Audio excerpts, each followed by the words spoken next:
What up, Stomp fam? It's the boy and Paul, and I'm back at it again. If you guys vividly remember, I did a Things I'll Never Forgive WWE 4 video, and I thought, one video wasn't enough. I had to double it. Without any further ado, this is Things I'll Never Forgive WWE 4 Part 2. Notice how in this video, I am going to be talking mostly things that happened in 2019. Yes, the cursed year of WWE. The first thing that I will never forgive WWE for was the King of the Ring tournament back in 2019. I mean, look at the names that I'm going to mention right now, and you'll tell me who you think won that whole thing. Shelton Benjamin, Buddy Murphy, Andrade, Elias, Chad Gable, Apollo Crews, Mustafa Ali, Kevin Owens, Sami Zayn, Cesaro, Samoa Joe, Cedric Alexander, Drew McIntyre, The Miz, and Baron Corbin. Now, when this tournament started, there were only 3 people that I was interested in seeing win the entire thing. Those 3 people were Samoa Joe, Drew McIntyre, and Chad Gable. And one of my predictions was about to be correct when Chad Gable made it to the finals. But you guessed it, Chad Gable didn't win. You want to know who did? Baron motherfucking Corbin, of all people. Oh my God. I'm all for a little joke. I'm all for getting a little bit agitated. That is taking the fucking piss. And it has got to stop now! This was around the year when Baron Corbin was just super insufferable and very annoying to watch on TV. When he had that Constable Baron Corbin gimmick, when he was running Monday Night Raw, I was just like, no, fuck it. I'm not watching Raw anymore. Fuck it. And now that he's King of the Ring, he had to have that gimmick for 2 fucking years. Oh my days. I mean, for crying out loud, King Booker didn't last that long. Now you make King Corbin that lost for 2 years. Oh my days. That was the most insufferable time to be watching Baron Corbin. And if you were a Baron Corbin fan at that time, oh my days. I don't know how you actually enjoyed that shit. But why? Why would you do that? Why would you do any of that? The second thing that I will never forgive WWE for, and I will never ever forgive Baron Corbin for also, retiring Kurt Angle. Oh my God. So yes, coming back to Baron Corbin again. Oh my God. I don't know why I'm going through prime Baron Corbin right now. Oh, forgive me, guys. So going back to Baron Corbin, he was in a feud with Kurt Angle over the leadership of Raw throughout 2018 to 2019. When Kurt Angle was out, Baron Corbin was running mayhem on Raw. Then Kurt Angle would win a Battle Royal, I think, dressed up in a golden suit to qualify for the Crown Jewel Best in the World tournament. We will talk about that just now. So after all that nonsense, it now leads to Kurt Angle choosing who he wants to face at WrestleMania 35 in his last WWE match ever. Many people wanted it to be John Cena because that is literally how John Cena's career started, and it would be the perfect ending for Kurt Angle. On paper, that sounded like a good idea. And hey, John Cena wasn't free, so I'm thinking, okay, if it's not Cena, then maybe Chad Gable or Shelton Benjamin or Brock Lesnar or AJ Styles or Samoa Joe or anybody. But no, they picked Baron Corbin, and he was the one that pinned him. You mean to tell me Kurt Angle had legit the greatest wrestling career I have ever seen, all to lose to Baron Corbin? Jesus Christ, man. Disgusting! And yes, I know nostalgia was getting in the way, but it was so perfectly fitting. It was perfectly fit for Kurt Angle. Like, John Cena was the perfect candidate to retire Kurt Angle. But the fact that you chose Baron Corbin and he went on to have the most insufferable prime I've ever witnessed. Oh, Lord. Oh, Lord. Oh, Lord! That's something I will never, ever forgive WWE for. Never, ever. Now, the third thing on this list that I'm sure none of y'all, including myself, will never forgive WWE for was the Best in the World tournament. Now, back in 2018, WWE were planning a Best in the World tournament, and the finals would be held in Saudi Arabia, and the winner would be presented with a golden trophy, declaring them to be the best in the world. So as the tournament goes on, the likes of Rey Mysterio, Jeff Hardy, Randy Orton, Dolph Ziggler, The Miz, Seth Rollins, Bobby Lashley, even Kurt Angle himself, like I mentioned before, had participated in this tournament. And the final two heading into the finals was Dolph Ziggler and The Miz. Now we know the beautiful chemistry that Dolph Ziggler and The Miz have. I mean, come on. Do I really have to talk about 2016 title versus career? We know the chemistry that they have. So we were expecting another great match. Now, Shane McMahon had made it clear that if no wrestler from SmackDown won the tournament, then they would no longer be a part of the brand. Which I was like, oh, damn. Then now the trophy is going to SmackDown and The Miz was going to win it. But sadly, The Miz didn't even compete in the final. So when The Miz stepped out of the ring, he ended up tweaking his ankle, which led him to not be able to compete. And I thought Dolph Ziggler was going to win via forfeit, but nope. Shane McMahon said, nope, I'm bringing this trophy to SmackDown. And that he did. Good God. And this is where Shane McMahon would be at his most insufferable. I mean, he had a ring announcer always demanding that he be named the best in the world whenever he would come out. Like, I think the announcer would scream at the top of his lungs, the best in the world. I'm not doing that in my voice. No, I'm not doing that in my voice. And I'm not calling Shane McMahon the best in the world. Not gonna happen. There was even plans that Shane McMahon was set on becoming WWE champion in 2019. And I just thought to myself, if I have to see Shane McMahon win a whole tournament and be WWE champion in space of 1 year, I'm gonna lose it. I lost my shit. I already lost my shit when he won the tournament. Now, if he had touched the WWE title, no. No, God!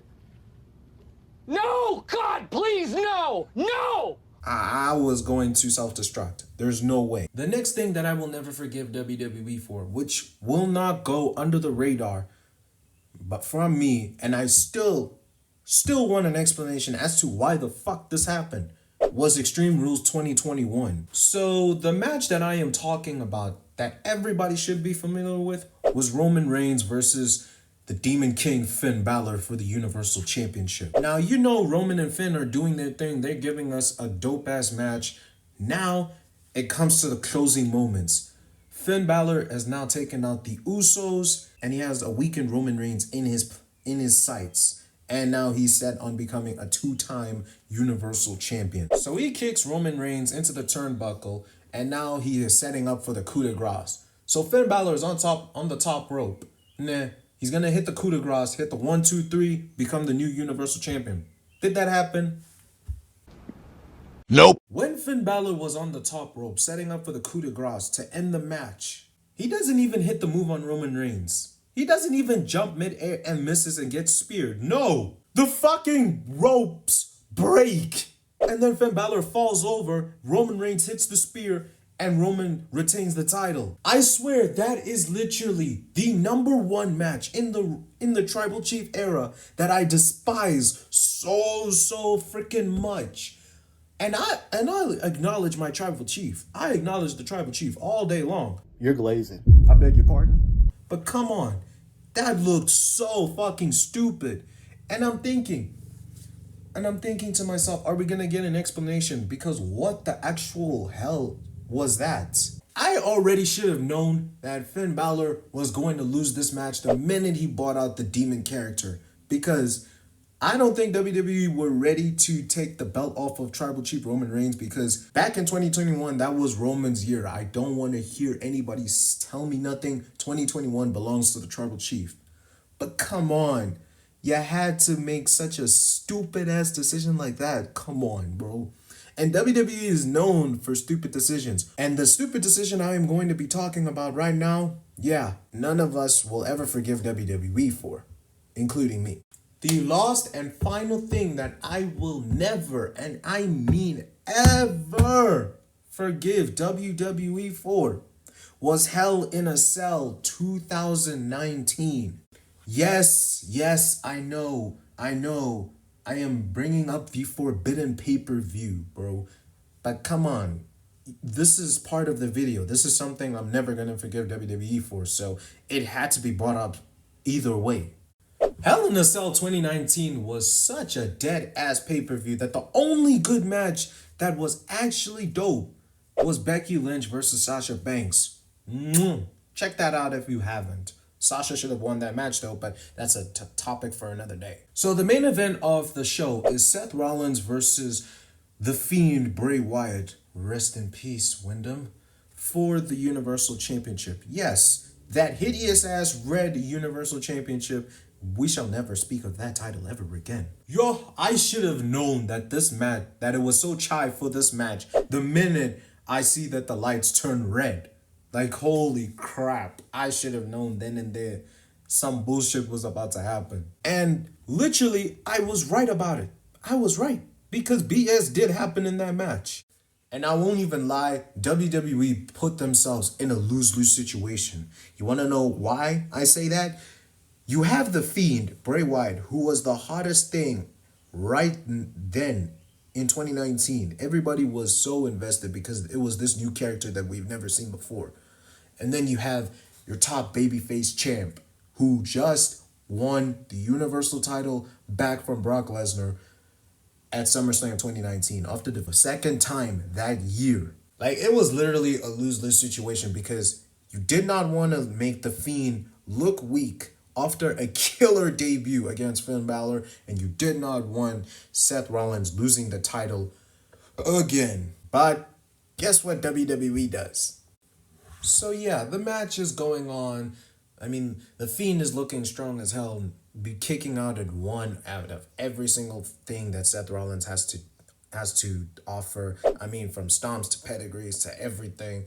And then even Seth is using every single weapon possible to put The Fiend down.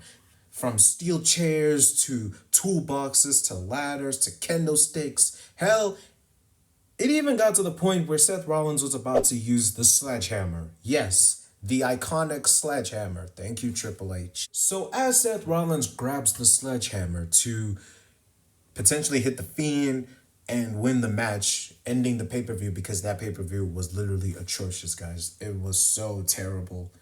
So Seth Rollins is getting ready to end the match. Then the ref is like, no, please, he's had enough. Don't use the sledgehammer. Don't use the sledgehammer.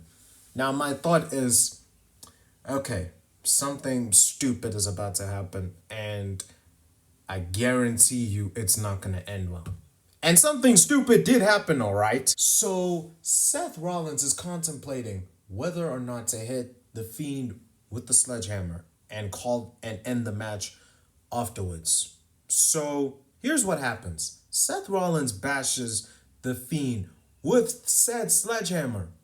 And instead of going for the cover, the referee rings the damn bell, ending it via disqualification. My lord, this company.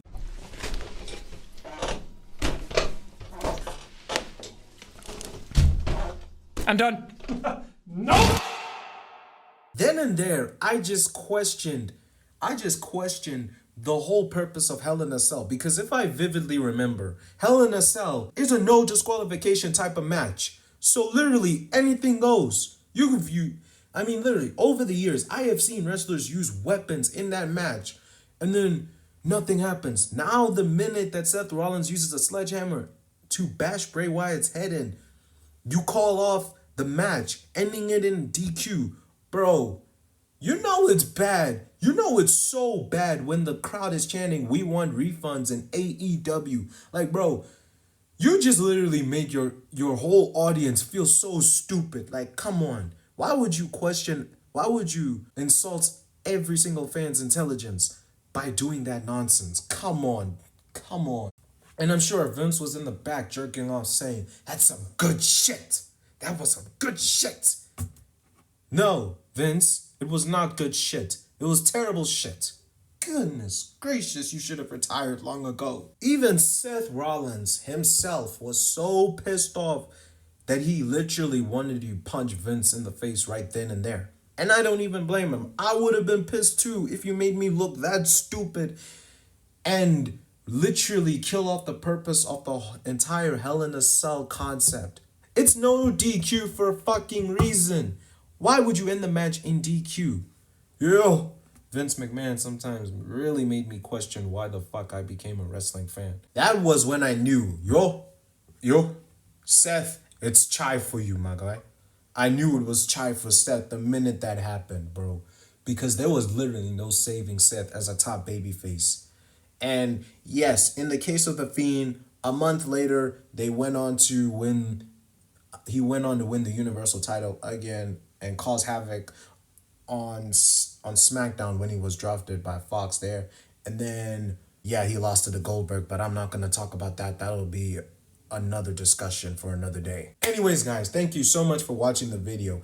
And if you did enjoy this video, please leave a comment on what moment you will never forgive WWE for that I forgot. And I will be making a part 3, guys, I promise. And if you did enjoy this video, please hit that thumbs up, hit the subscribe button, and hit the bell icon to be notified when your favorite unfiltered Stomp Boy appears next on your screen. We are on the road to 2,000 subs.